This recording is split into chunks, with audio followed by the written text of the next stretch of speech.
똑같이 암에 걸려도 누구는 살고 누구는 죽는 이유.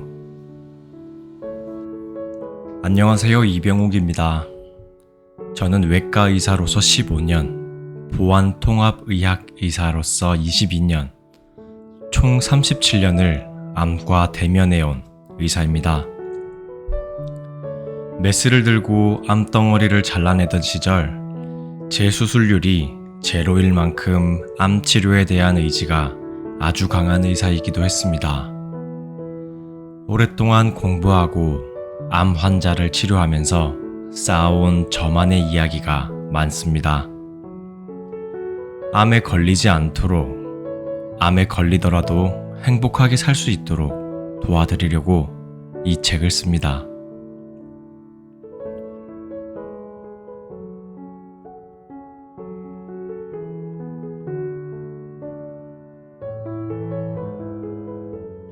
저는 외과 의사이던 시절 하루에도 서너 번씩 회진을 돌고 직접 드레싱을 할 정도로 환자를 내 가족처럼 여기고 정성으로 치료했습니다. 그렇지만 암은 너무 강력했습니다. 암을 깨끗이 제거해도 환자에 따라 재발하기도 하고 결국 극복하지 못하고 돌아가시기도 했지요. 그때부터 같은 암 환자여도 누구는 살고 누구는 죽는 이유를 고민하기 시작했습니다. 그리고 해답을 찾았습니다. 암을 극복하는 힘을 길러야 합니다. 그 힘은 바로 마음에서 나옵니다. 암을 제거해서 당장 암이 눈에 보이지 않는다 해도 마음에 남아있으면 모든 치료는 물거품이 됩니다. 암은 상황에 따라 수술이나 항암, 방사선 등의 의학적 치료를 반드시 받아야 합니다. 하지만 결코 수술, 항암 치료, 방사선 치료만으론 낫지 않습니다. 의학적인 처치로 암이 발생한 부위만 치료한다고 해서 암이 낫는 건 절대 아닙니다. 저는 암을 극복하는 마음의 힘을 기르는 방법을 찾기 위해 전 세계의 선진 의료를 공부했습니다. 그 결과 암은 생활에서 비롯한 병이라는 확신을 얻었습니다. 암을 유발한 잘못된 습관과 생각을 고친다면 암을 반드시 극복할 수 있습니다. 이제는 많은 대학병원에서 의학적 처치와 보안통합의학을 병행하고 있습니다. 마음의 힘을 길러야 한다는 걸 알려주는 의학이지요. 암 진단을 받고 눈앞이 깜깜한 분들, 암을 한번 극복했지만 재발에 절망스러운 분들, 그런 환자를 괴롭게 지켜보는 가족들에게 이 책을 바칩니다. 달갑지 않아도 손님, 암을 적당히 달래주세요. 많은 분이 암을 무서운 질병이라고만 생각합니다. 하지만 저는 암을 사랑받지 못한 세포들의 반란이라고 여깁니다. 암세포를 잘 어루고 달래면 암이 있는 채로도 충분히 행복하게 살 수 있다는 의미입니다. 암, 탐욕이 낳은 결과. 우리 몸에는 약 60조 개의 세포가 있는데요. 어떤 계기로 인해 돌연변이가 생기기도 합니다. 보통 세포는 너무 많이 생성되면 다른 세포들을 위해 스스로 죽음을 택합니다. 자연사멸의 길을 걷는 것이지요. 인간의 마음 한구석에 이타적인 면이 있는 것과 비슷합니다. 그런데 간혹 죽지 않고 증식하는 변이세포가 있습니다. 이게 바로 암세포입니다. 암세포는 한번 생기면 걷잡기 어려울 정도로 빠르게 늘어납니다. 다른 정상적인 세포로 가야 할 영양분을 모조리 빼서 엄청난 속도로 증식합니다. 환자가 암을 견디지 못하고 죽으면 결국 암세포도 죽게 마련인데 탐욕을 주체하지 못하고 죽음을 향해 달려가는 어리석은 세포지요. 그 탐욕이 다른 곳으로 옮겨가는 게 전이입니다. 처음 생긴 곳과 다른 장소에서 증식을 하는 것입니다. 암이 생겨나는 이유는 암세포의 성향과도 닮아 있습니다. 암이라는 글자를 한자로 풀어보면 잘못된 입이 산처럼 많이 쌓여 생긴 병이라는 해석이 가능합니다.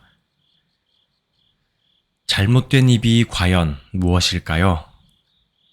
첫 번째, 입으로 먹은 나쁜 음식들입니다.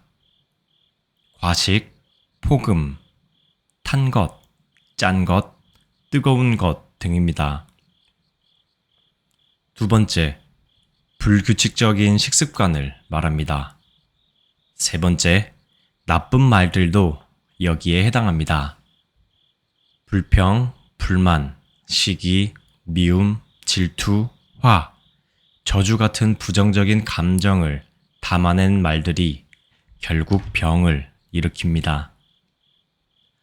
탐욕과 무절제, 오만이 암을 부른 것입니다. 암 환자들을 치료하면서 특이한 공통점 하나를 발견했습니다.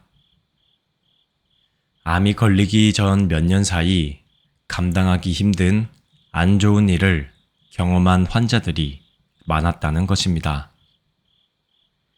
이런 분들은 분노, 슬픔, 긴장 등 스트레스를 받는 상황에서 몸속 세포가 견디지 못하고 탐욕적으로 변해 암이 된 게 아닐까 합니다. 변화하는 순간 시작되는 암 치료.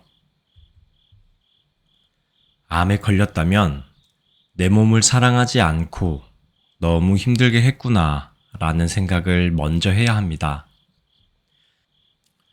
지난 날을 돌이켜보고 반성하는 순간 암 치료가 시작됩니다. 암 환자는 반드시 마음의 평화를 유지해야 합니다. 이를 위해 JTP를 실천하길 권합니다. 기쁨, 감사, 기도의 영어 앞 글자만을 따온 것입니다. 일상에 기뻐하고 감사하고 기도하며 암에 대한 공포를 날려버리세요. 기쁨을 느끼면 우리 몸의 건강한 세포가 힘을 얻습니다. 항암 치료를 받다 보면 면역력이 떨어져서 감기만 걸려도 목숨이 왔다 갔다 하는 위태로운 상황이 발생합니다. 우리 몸의 면역력은 특정 물질을 주입하면 어느 정도 끌어올릴 수는 있지만 궁극적으로 정신과 육체의 건강이 균형을 이뤄야 극대화됩니다. 마음의 평화를 통해 면역력을 기르면 암을 극복하는데 큰 힘이 됩니다. 탐욕으로 뭉쳐있는 단단한 암세포를 풀어주는 것은 바로 용서와 사랑입니다. 몸에 암세포가 있다는 사실을 인정하고 받아들이세요.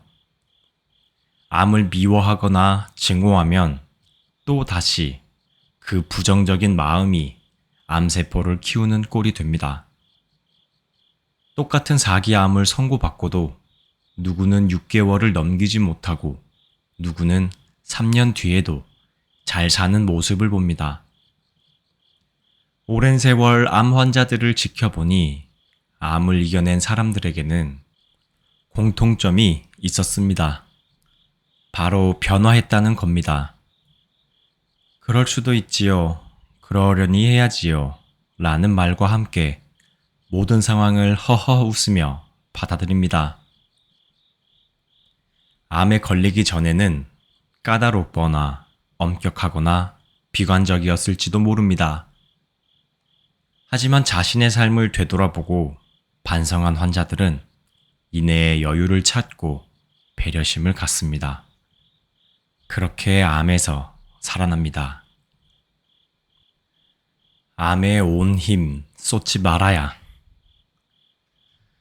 부정적인 마음과 함께 치료에 대한 과욕도 버려야 합니다. 사기쯤 되면 어떤 치료를 하든 삶을 얼마나 연장시킬까를 고민합니다. 치료의 목적을 삶의 질이 아닌 수명 연장에 두는 겁니다. 수술, 항암, 방사선 등 죽음으로 치료를 멈춰야 할 때까지 수많은 치료를 지속합니다. 암세포를 죽이는 것도 물론 중요합니다. 하지만 그보다는 의미 있는 삶을 어떻게 오래 살 것인가를 고민해야 하지 않을까요? 수술 후 암이 재발한 60대 후반의 담도암 환자가 있었습니다. 복강 내 다른 장기에도 전이된 상태였지요. 그런데 그분은 놀랍게도 10년 넘게 건강히 잘 살고 있습니다. 한 번씩 병원에서 검사를 받기는 하지만 의학적인 수치에 크게 연연하지 않습니다. 환자 스스로가 자신을 건강하다고 여기고 암 때문에 하지 못할 일은 없다며 좋은 삶을 누리고 계십니다. 암을 앓고 있다고 해도 삶이 불편하지 않고 일상생활에 지장이 없다면 암을 인정하고 삶의 질을 높이는데 집중하면 좋겠습니다. 질 높은 삶을 누리면 수명도 자연히 연장되기 때문입니다. 암과 동행하려면 암을 손님처럼 대하세요. 세상을 살다 보면 원하든 원하지 않든 공존의 지혜를 깨닫게 되지요. 암은 한 가지 원인에 의해 생기는 질환이 아닌 만큼 해결책도 한 가지일 수는 없습니다. 달갑지 않은 손님을 몰아내겠다고 암세포를 공격하기만 하면 치료에 실패할 가능성이 높습니다.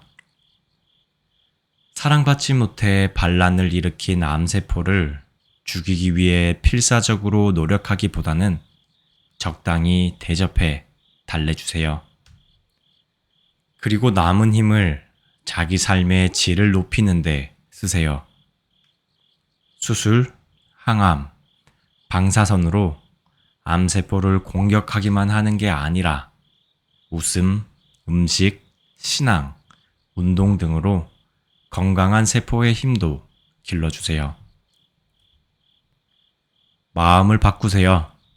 용서하고 배려하고 사랑하세요. 좋은 음식을 먹고 몸을 움직이세요. 삶의 질을 높이는 행동 하나하나가 암과 행복하게 동행하는 보완통합의학 치료의 첫 걸음입니다. 사랑하고 축복합니다.